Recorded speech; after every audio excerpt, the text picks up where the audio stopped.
It started in a malfunctioning electric space heater.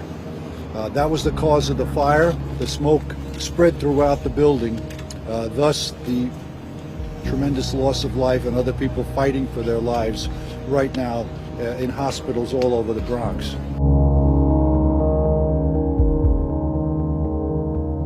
Thank you to the men and women who went in this building. Some of these firefighters, their oxygen